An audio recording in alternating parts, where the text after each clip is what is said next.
இந்த 5 ஆண்டு காலம் சென்னையை நாசப்படுத்தி சின்ன பின்னமாக்கிட்டாங்க. 5 ஆண்டு காலம். அதுக்கு எல்லாம் ஒருத்தர் தான் காரணம். யாரு? சேகர் பாபு. அனுபவிக்கிறாங்க. அதுக்கு அனுபவிக்கிறாங்க. சேகர் பாபுன்னா பெரிய எக்ஸ்பர்ட். அவரு ஆளுமை மிக்கவர். அவருக்கு இந்த துறை அந்த துறை, சென்னையில் சிஎம்டிஏ எவ்வளவு செஞ்சிருக்கலாம். இப்ப கூட ஒரு மேயர் இருக்கிறாங்க சென்னைக்கு. சென்னை மேயர்னா எவ்வளவு அதிகாரம் இருக்கு தெரியுமா? ஒரு மாநகராட்சி, அதாவது இந்தியாவில் 4 பெரிய மாநகராட்சியில் ஒரு மாநகராட்சி. நான் பல நாடுகளுக்கு போயிருக்கேன். லண்டனுடைய மேயர்னா அந்த நாட்டில் உள்ள பிரதமருக்கு நிகரானது. நியூயார்க் மேயர் என்று சொன்னால் அமெரிக்கா ஜனாதிபதிக்கு நிகரான அந்த அதிகாரம் வைக்கின்ற மேயர். நியூயார்க்ல இப்ப மம்தானின்னு ஒருத்தர் வந்திருக்கிறார். நிச்சயமா அவர் பிற்காலத்தில் ஜனாதிபதியா கூட வரதுக்கு வாய்ப்புகள் இருக்கு. பாரிஸ் மேயர் தான் பிற்காலத்தில் பிரான்ஸ் நகருக்கு அங்க பிரீமியரா வந்திருக்கிறாங்க. இப்படி எல்லாம் பல நகரத்தின் மேயர் அவ்வளவு அதிகாரம். சென்னை மேயருக்கு அதிகாரம் இருக்கு. ஆனா இந்த 5 ஆண்டு காலம் அந்த மேயரை செயல்பட விடல. நம்ம காட்சியெல்லாம் பார்த்துட்டு போனோம். தொங்கிட்டுலாம் போறாங்க எல்லாம். இங்க இருக்கிற சேகர் பாபு அந்த மேயரை ஒரு சின்ன வேலை கூட அவர் என்னமோ அப்படி என்னையா அதெல்லாம்? என்னையா கலாச்சாரம் அது? நீங்க யாரு? உங்களுக்கு எங்க இருந்து வந்தது அதெல்லாம்? ஆனா இதுல அன்றைய முதலமைச்சர் ஸ்டாலின் அவர்கள் எந்த நடவடிக்கை எடுக்கல. அது எடுக்காத காரணத்தால் தான் இன்னைக்கு சென்னை க்ளோஸ்.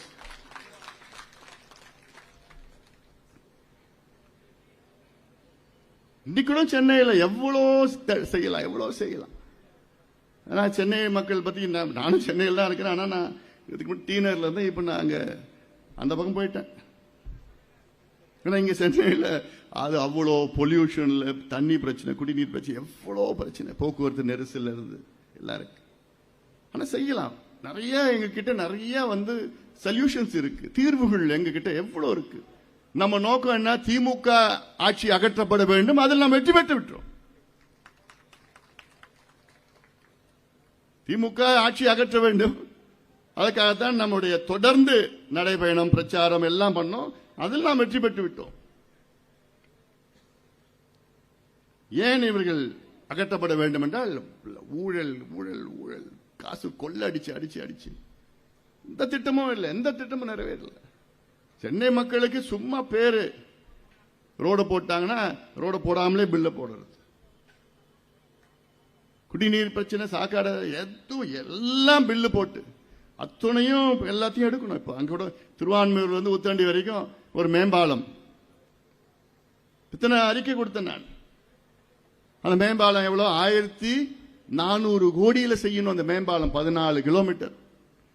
ஆனா 2100 கோடியில அந்த மேம்பாலம் திட்டம். அதை அடிக்கல் நாட்டி முதலமைச்சர் அவசரமா அடிக்கல் நாட்டிக்கிட்டு மிகப்பெரிய ஊழல் அது. அன்னைக்கே சொன்னேன் நான். ஆனா அதை பத்தி கவலை இல்லை. அடிக்கல் நாட்டிட்டு போனார். ஆட்சி மாற்றம் வந்தது. மறுபடியும் 2 முறை சொன்னேன் அந்த மேம்பாலத்தை ஊழல் நடந்திருக்கு சொன்னா. இப்ப நிறுத்திட்டாங்க. என்னோட நோக்கம் நிறுத்துறது கிடையாது. என்னோட நோக்கம் அந்த ஊழலை தடுக்க வேண்டும். இன்னைக்கு காலையில கூட நான் பேட்மிண்டன், நான் தான் தமிழ்நாடு இறகுப்பந்து கழகத்தின் தலைவர், பேட்மிண்டன் அசோசியேஷன் பிரசிடென்ட் நான் தான் தமிழ்நாட்டில். இந்திய அளவில் வைஸ் பிரசிடென்ட் நான் பேட்மிண்டனில். இன்னைக்கு நேரு ஸ்டேடியமில் ஒரு நிகழ்ச்சி நடந்தது காலையில். அதில் நேஷனல் ரேங்கிங் டோர்னமெண்ட் 1500 வீரர்கள், வீராங்கனை தமிழ்நாட்டிலேருந்து, இந்தியாவிலேருந்து அத்தனை பேரும் இங்கே கிட்டத்தட்ட ஒரு வாரம் இங்கே அந்த நிகழ்ச்சி. அந்த நிகழ்ச்சியில் நான் தமிழ்நாடு விளையாட்டுத்துறை அமைச்சர் ஆதவ அர்ஜுனா அவரை அழைத்து இந்த டோர்னமெண்ட்டை இனாகிரேட் பண்ண சொல்லிட்டு வந்திருந்தார். அப்ப நான் சொன்னேன். அப்ப சொன்னாப்ல, ஆனா அந்த திட்டத்தை அந்த அவ்வளவு பெரிய ஊழல் நடந்தது, அதனால நாங்க ரத்து பண்ணிட்டோம், கான்ட்ராக்ட் ரத்து பண்ணிட்டோம். நான் சொன்னேன், என்னுடைய நோக்கம் ரத்து பண்றது கிடையாது. என்னுடைய நோக்கம் நேர்மையான முறையில் இன்னும் 4 வழி சாலையை 6 வழி சாலையா பண்ணுங்க. திட்டம் வேணும். ஆனா ஊழல் இல்லாம நடக்கணும். கட்டுமானங்கள் நமக்கு வேணும். சென்னையில் கட்டுமானங்கள் வேணும். இன்னொன்னு சொன்னேன், அந்த அவுட்டர் ரிங் ரோட்ல பாத்தீங்கன்னா அது திமுக ஆட்சியில் அவசரமா அடுத்த 25 ஆண்டுகளுக்கு ஒரு தனியார் கான்ட்ராக்டர் கிட்ட 2500 கோடி ரூபாய்க்கு தனியார் கான்ட்ராக்டர் கிட்ட அவசரமா ஃபைல போட்டு நகர்த்தி போயிட்டாங்க.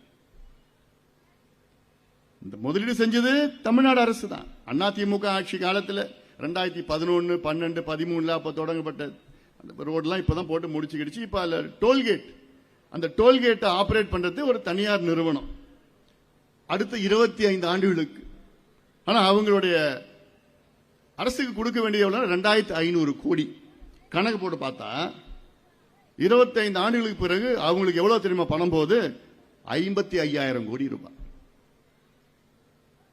ஆனா அவங்க அரசுக்கு கொடுக்கிறது எவ்வளவு? 2500 கோடி.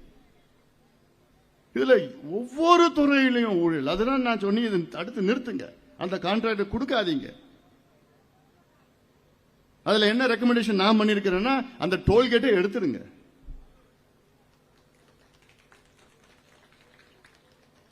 இன்னொன்னு சொன்னேன், உங்களுக்கு அதிக வெற்றி சென்னையில வந்திருக்கு. சென்னை மக்களை மனசுல வச்சுக்கிட்டு நீங்க செயல்படுங்க. ஏன்னா அந்த டோல்கேட் அதிகமா யார் பயன்படுத்த? சென்னையை சுத்தி இருக்கிற மக்கள் தான். அது என்ன வந்துட போகுது? அவங்களுடைய 50 விழுக்காடு MBBS இடங்கள் தமிழக அந்த கவர்மெண்ட் கோட்டாவுக்கு வராது. 250 சீட் 250 அவங்க அட்மிஷன் பண்ணிக்கலாம். இது அதுல ஒரு ஊழல். இவங்க திமுக அது சாதாரணமா எல்லாம் PhD, டபுள் PhD ஊழல் செய்யறது. எவ்வளவு விஞ்ஞான ரீதியில் எவ்வளவு ஊழல் அடிக்கணுமோ அடி அடி அடி. மக்களை பத்தி ஒரு துளியும் சிந்தனை கிடையாது. அவங்களுக்கு கொள்ளடிச்சு அடிச்சு அடிச்சு அடிச்சு எலெக்ஷன்ல அவ்வளோ காசு கொடுத்தாங்க. கொள்ளடிச்ச காசு எல்லாம் ஒன்னா நடக்கல. இதுதான் இந்த புரட்சி நடந்தது. அமைதியான புரட்சி, இளைஞர்கள் செய்த புரட்சி. 60 வருஷமா சென்னை ஆண்டு, தமிழ்நாட்டு ஆண்டு.